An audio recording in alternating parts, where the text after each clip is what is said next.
তুমি কোথায় যাচ্ছ? ব্যাগগুলো নিয়ে আসেন, দিকে তাকাও। এই যে তুমি কি খাও? ওই যে আরশিয়া, অর্থাৎ বগুড়ায় আপাতত আমরা। হ্যালো ভিউয়ার্স, আসসালামু আলাইকুম। আশা করছি আপনারা সবাই ভালো আছেন। শীতের সকাল, আমরা কিন্তু রেডি হয়ে গেছি। রেডি হয়ে বলতে আমরা আসলে বগুড়ায় চলে যাচ্ছি, গ্রামের বাড়িতে। একেবারে মানে ডিসেম্বরের শেষের দিকে আমরা চেষ্টা করেছি আগেও যাওয়ার, বাট রাস্তায় অতিরিক্ত জ্যাম থাকার কারণে আমরা দেখি। তুমি কোথায় যাচ্ছ? দাদা বাড়ি। তুমি থাকো মা, তোমার যাওয়ার দরকার নেই। তুমি যাবে? যাবে তো যাই হোক, আমরা সালিমকে মিস করব। সালিম যাচ্ছে না, ওর পরীক্ষা। আমরা অনেক চেষ্টা করেছি, বাট পরীক্ষাজনিত কারণে। মেম, কি অবস্থা? যাচ্ছ কোথায়? শ্বশুর বাড়ি। তো ওর বক্তব্য হচ্ছে শ্বশুর বাড়ি অনেক দূর, যাওয়াটা অনেক কষ্টের, বাট আলটিমেটলি কিছুই করার নেই, কষ্ট হলে তো যেতেই হবে। এটা হলো সবচেয়ে বড় কথা। আচ্ছা, তো যাই হোক, কয়েকদিন খুবই মিস করব। আর সবচেয়ে বড় কথা, ডিসেম্বর শেষ হয়ে যাওয়ার পরে জানুয়ারিতে হয়তো আমরা আসবো ঢাকায়, তো সেই সময়টাই মিস করতে হবে, এটা হচ্ছে স্বাভাবিক বিষয়। এই আর কি। তো ঠিক আছে, এগুলো নিয়ে আসেন।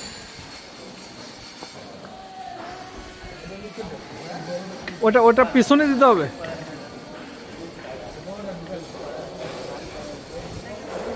আরিফা অলরেডি বসে গেছে।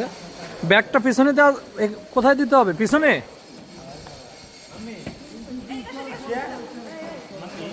দেওয়া যাবে কাকা?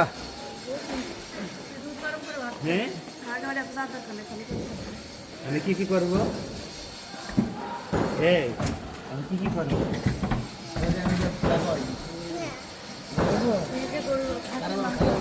সালিম থাকো, ভালো করে পড়াশোনা করো ব্রাদার।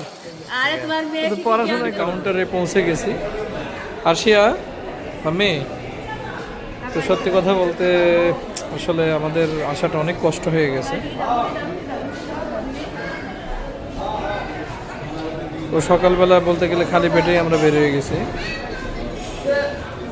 নর্মালি ট্রেন ছাড়া যাতায়াত খুবই কম করি, কারণ হচ্ছে বাসে গেলে খুব কষ্ট হয়ে যায়, অনেক সময় মাথা টাথা ঘুরাই।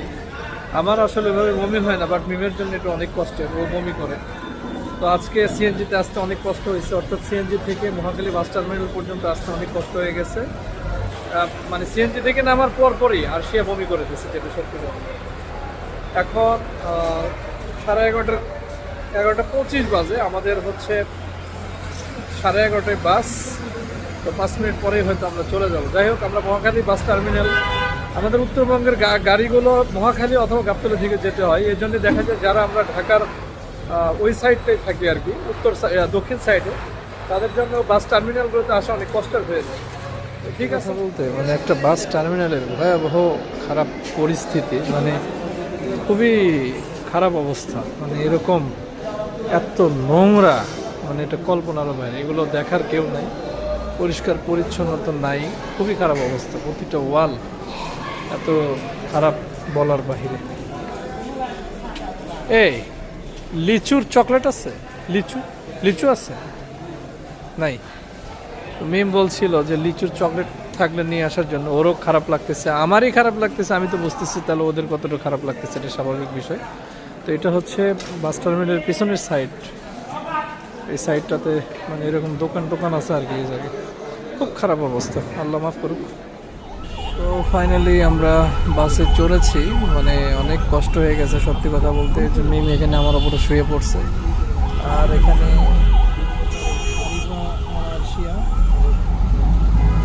আমি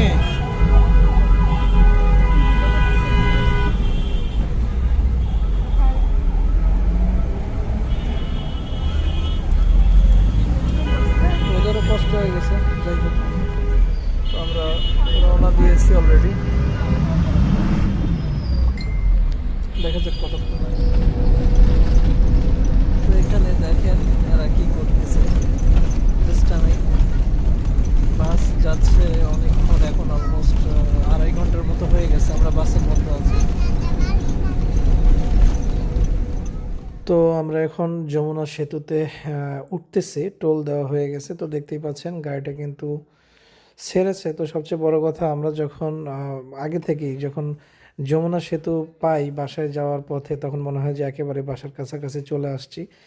তো যখন এই যমুনা সেতুটা পাইলাম তখন মনে হলো যে বাবা আর হয়তো বেশিক্ষণ থাকতে হবে না বাসের মধ্যে। সত্যি কথা বলতে বাস জার্নিটা এত মানে বোরিং, আমি নেক্সট টাইম আর বাসে যাবই না। আমাদের এখানে বগুড়াই এয়ারপোর্টটা যত দ্রুত স্টার্ট হবে আমার মনে হয় যেটা আমাদের জন্য সবচেয়ে বেশি ভালো হবে।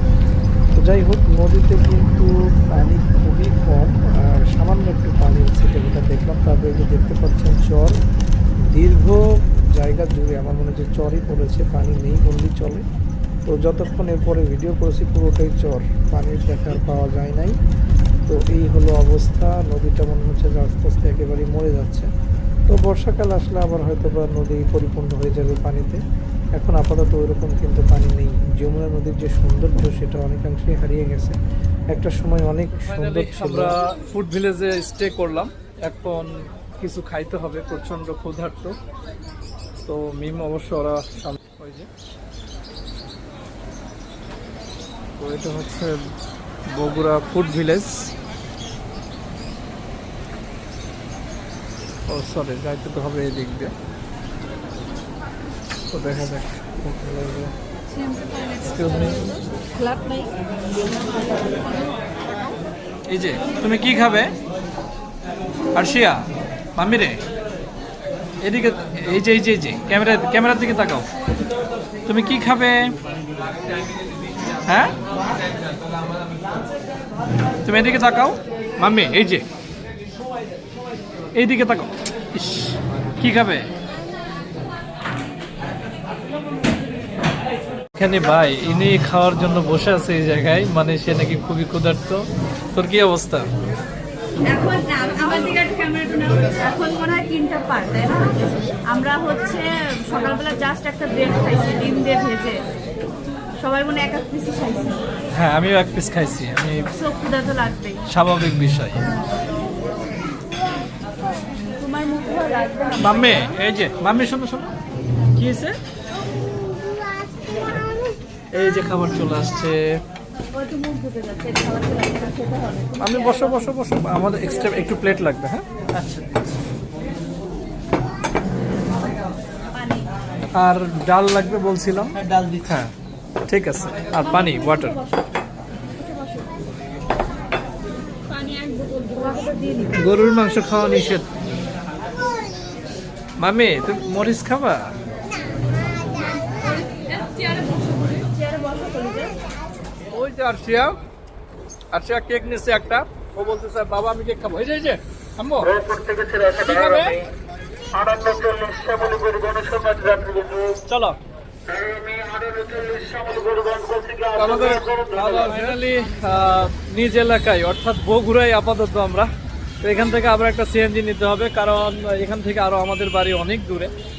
তো সত্যি কথা বলতে মানে বাস জার্নিটা এত বোর ছিল, মানে এটা ভাষায় প্রকাশ করার মতো, খুবই বিরক্তিকর একটা জার্নি। বাট কিছু করার নাই। আর আমরা কি মোটামুটি সিএনজিতে ওরা বসে পড়ছে। এই যে এটা, তুমি কোথায় যাচ্ছ? হ্যাঁ, দাদা বাড়ি যাবে? আমি বসবো? আচ্ছা ঠিক আছে, ওকে ওকে। তো চলো যাই। ফাইনালি বাসায় পৌঁছে গেছি। এখন অলমোস্ট কি বলবো যে 7টার কাছাকাছি বাজে। আমরা বাসা থেকে রওনা দিয়েছিলাম সকাল 11টার দিকে। তো মোটামুটি খুব বেশি সময় লাগছে সেটা বলবো না, সময় কিছুটা কমই লেগেছে অন্যান্য দিনের তুলনায় আর কি। তো যাই হোক, আলহামদুলিল্লাহ কোনো ধরনের কোনো ঝামেলা ছাড়া আমরা বাসায় সঠিকভাবে পৌঁছে গেছি। আর এখানে দেখেন আমার মেয়ে কি করতেছে, মানে বাসায় আসার পরে। তো এই যে দেখেন আমার মেয়েটা। মাম্মি দাঁড়াও তো দেখি। এই যে দেখেন আমার মামাতো ভাইয়ের সাথে কিরকম দুষ্টামি করতেছে।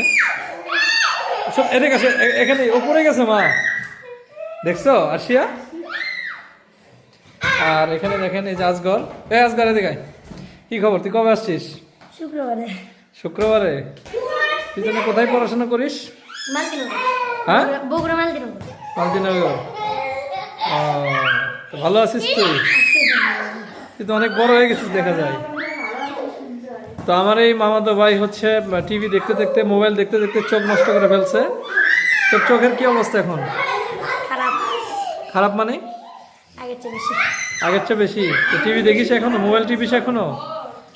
হাই রে, তুই মানুষ হইলি না আজগর। মাম্মি, এই বাড়িটা কার? দাঁড়াও দাঁড়াও দাঁড়াও, ওয়েট, এখানে দাঁড়াও, এখানে দাঁড়াও, এদিকে শোনো। ঠিক আছে, তুমি শোনো। আম্মু শোনো শোনো শোনো শোনো। মামি রে, আরশিয়া, এই যে সি সি মামি দাঁড়াও, একটা কথা শুনে। আরশিয়া শোনো, এখানে শোনো। মাম্মি, এখানে শুনে দাও, একটা কথা শুনে দাও, একটা কথা শুনে যাও। এই আমাকে মারছো কেন?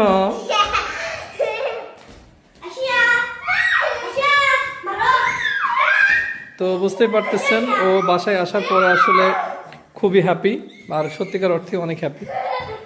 তো ব্যাগটা এখনো খোলাই হয়নি, জাস্ট এই ব্যাগটা খুলে একটা লুঙ্গি নিয়ে কম্বল বের করে রাখছি শীতের সময়, যেহেতু গ্রামের বাড়ি যান প্রচণ্ড রকমের শীত। তো এই চিন্তাই করতেছে ঠিকঠাক মতো, মানে যে কদিন থাকবো ঠিক মতো থাকতে পারবো কিনা। কারণ গ্রাম অঞ্চল আপনারা জানেন যে উত্তরবঙ্গে কিন্তু প্রচুর শীত, আমাদের স্পেশালি বগুড়া, রংপুর বা এই সাইডে এই জায়গাগুলোতে কিন্তু শীতের তীব্রতা অনেক বেশি থাকে।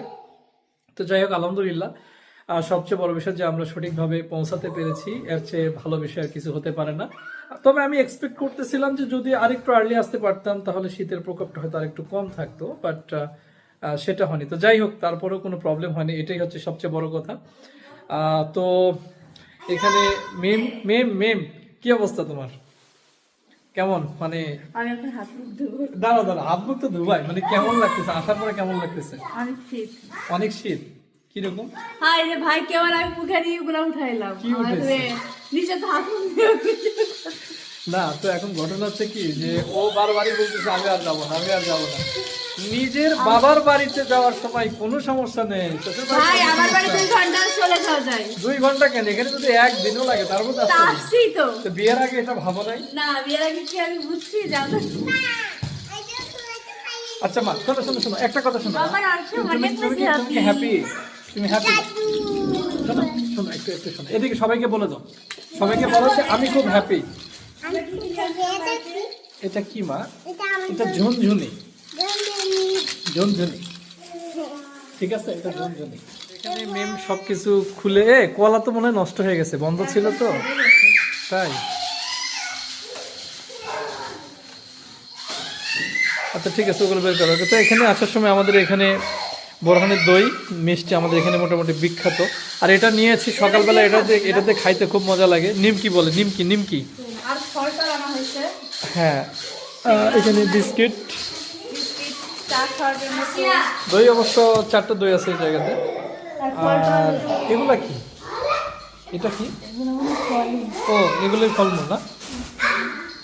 তো এখানে ফলমূল নিয়ে আসা হয়েছে। এটার মধ্যে কি?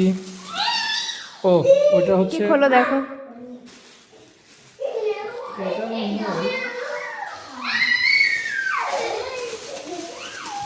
ও, এটা অবশ্য মেম বলছিল আশা। ড্রাগন নাও। ড্রাগন এখানে কেমন হবে জানি না, কিন্তু আমার এখানে উপজেলা শহর থেকে নেয়া। আর সবগুলো কালো পলিথিনে মোড়ানো, মানে এমন একটা অবস্থা। এটার মধ্যে পেয়ারা, মেম বলছে পেয়ারা খাবো, পেয়ারা নাও। তারপর এক এক করে এক এক কাপ দাও, তাই এটার না? মধ্যে আপেল। আপেল, এটার মধ্যে দেখি আমি জানি না ছিল। এটার মধ্যে হচ্ছে মালটা। মালটা।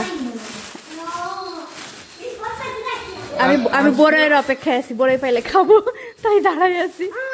এটা বড়ই। ও, একদম তরতাজা। এইটার মধ্যে এটার ভিতরে আঙ্গুর, আর এটার ভিতরে কি আছে? এটার ভিতরে কলা। ও হ্যাঁ, কলা। কলা, এটা আরশিয়ার জন্য। কলা খাইতে খুবই পছন্দ করে। বড়ই খাওয়ার জন্য আমি এতক্ষণ দাঁড়াই ভিডিও করতেছি, নাইলে কে ভিডিও করে বলেন? এই যে কলা, আমাদের বাসার এই কল কি চেঞ্জ করছে? মনে হয় নতুন কলা। হ্যাঁ, তাই তো মনে হচ্ছে। ওই আমার মেয়ের অবস্থা দেখো, তোমার কি তো অবস্থা? আজকের ভিডিওটা এখানে শেষ করছি। সারাটা দিন প্রচুর মানে কষ্ট হয়ে গেছে। তো আজকের ভিডিওটা এখানেই শেষ। ভালো থাকবেন সবাই। আসসালামু আলাইকুম। অনেক মিষ্টি। আল্লাহ হাফেজ। আল্লাহ হাফেজ দাও আরশিয়া।